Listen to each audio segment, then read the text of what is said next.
Wazee wa kaya katika eneo bunge la Kinango kaunti ya Kwale wamefanya matambiko kwenye mradi wa bwawa la Mwache ili kuondoa mikosi inayotokana na utekelezaji wa mradi huo.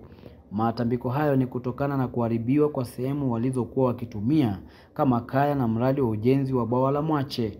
Mwandishi wetu Nuru Salim anatupa taarifa hiyo kwa kina. Katika eneo la Mwache panapochimbwa bwawa la mabilioni ya fedha, wazee wa kaya wakiongozwa na mwenyekiti wa kaya Mtswakara Shabandegwa wanafanya tambiko. Ni tambiko muhimu linalolenga kufanikisha mradi huu wa bwawa la Mwache ili kuepuka mikosi na balaa na badala yake kuleta manufaa kwa jamii utakapokamilika. Tulikubali mradi sasa hivi tutengeza mradi kwa sababu tuamalizia hizi tambiko kwa sababu hatutaki hili wala lile. Sisi tunataka anayefanya kazi hapa afanye uzuri, akiwa ametoka nyumbani amekuja vizuri na arudi nyumbani kwake arudi vizuri. Ambao wamekuwa hapa kama security ama askari pia wao nao walinde vizuri wasione magosti. Wakiona magosti inakuwa mbaya. Sisi tunaondoa yale magosti. Ndio tumetengeza tambiko kwa sababu ya tuwe shwari. Zoezi hili ni la kuifurahisha mizimu katika maeneo haya yaliyotumika kufanyiwa matambiko hapo awali. Kama ingefanyika kwanza, madhara ya kwanza ni sisi ukame ngongoo unaingia. Kama hili mnaona ukame umeanza kushika, na sisi tungeenda kuomba wale mpaka tuwafanyie vile tulivyofanya, ndio kuzungumza kwa ile pale kwa viungu ndio na tunapokolea, ndio maana mvua tunapata ya nzuri. Ukame zaidi ndio tunapata ni sisi kudhurika na ukame, jua linakuwa kali kwa vile tumekosea vile viungu vilivyovunjwa.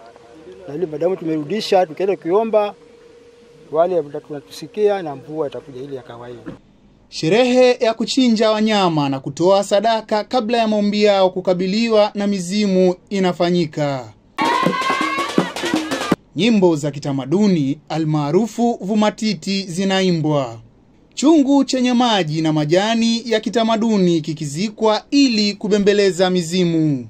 Wazee hawa wakitayarisha kuhamisha mizimu ya kaya iliyoko hapa ili kutoa nafasi kwa mradi wa bwawa.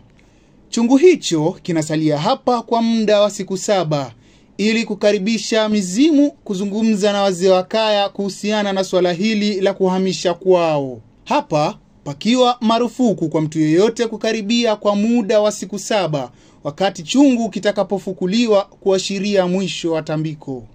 Wanyama wanaohusishwa katika sherehe hii ni kama vile mbuzi na ng'ombe nyeusi, kondoo na pia kuku. Tayari zaidi ya kaya 7 ambazo ni maeneo takatifu zimehamishwa ili kuupatia nafasi mradi wa bwawa la Mwache.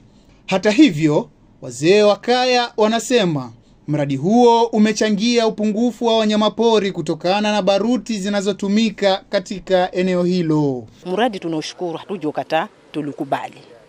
Lakini kukubali kwetu, hata hapa kuna baruti zikipigwa. Kule ndani ya kaya tuko na mbega, tuko na tumbiri, tuko na nyani, tuko na kima. Sasa baruti inapopigwa huwa wale wanyama wanakimbia. Kwa saa hii wanyama wetu mule msituni wamepungua. Kuna mbega saa hii tulikuwa tunahesabu, lakini saa hii kuwapata ni nadra sana. Wamekimbia hii kando ya mto kwa sababu walikuwa wanakaa kando ya mto. Kama wahenga wanenavyo, mwacha mila ni mtumwa.